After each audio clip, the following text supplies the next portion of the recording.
вот эти, у них были сала их называют, сала уздени и так называемые первостепенные уздени.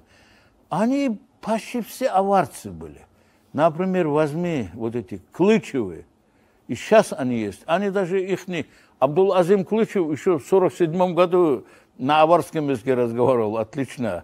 Потом эти Казбековы есть, Казбековые, их много офицеров. Вот Султан Саид Казбеков был первый редактор аварской этой коммунистической газеты. Вот. Они, у них родословие есть, они пишут, мы, говорят, из Салатави, из аварцами были, говорят. Ну, видишь, получается, если бы это Султан Саид аварский язык не знал, как бы это, да, он редактором газеты был бы, да. Вот потом сейчас вот этот спор идет за вот эти земли, как же вот это, где этот, нижняя часть Навалакского района, да. Вот. Это, оказывается, земли, это Пайзулаевы были такие, кумыкские тоже, первостепенные уздения.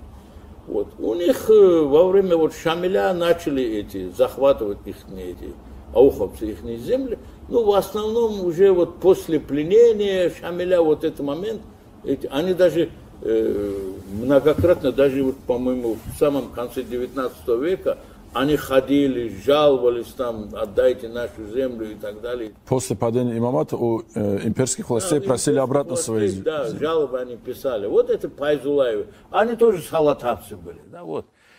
Я вот скидывал, в Инстаграме опубликовал статью про Хаджи Учар Якуба, что ли, который, когда Аксаевских и Андреевских этих уздыни собрали там в Герзели, этот генерал Лисанович и Греков, и там начали, короче, их там унижать, оскорблять, потом двоих там главных старейшин арестовали, когда до Хаджи Учара очередь дошла, он взял саблю, вытащил и обоих генералов зарезал жесть. И там перебили потом там всех этих. Он официально идет как кумык.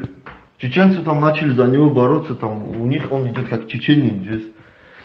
А в книге, вот, по-моему, Хафизова или Айтиперова, там обоснованно доказывают, что он как бы был из аваров, то есть из рода Тавлуевых же. А Талую они пришли то ли с Алатави, то ли с Анди, то ли с Арвани, то ли с Хунзаха. Ну вот с этой территории же. И там много таких родов, которые имеют как бы аварское происхождение, но они считаются кумыками же. Потому что у кумыков у них легче, чем у нас. У них ты разговариваешь на каком-нибудь тюркском языке, то тут тюрок, кумык же. Там не важно, какой у тебя род, не важно там, что какие у тебя предки, все такое же. Главное, ты подписался под ихнюю эту идеологию же, и ты все, ихний человек.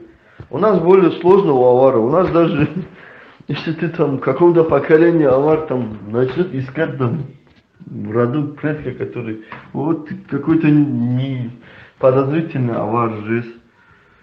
И тоже нужно вот эти моменты учитывать и брать на вооружение.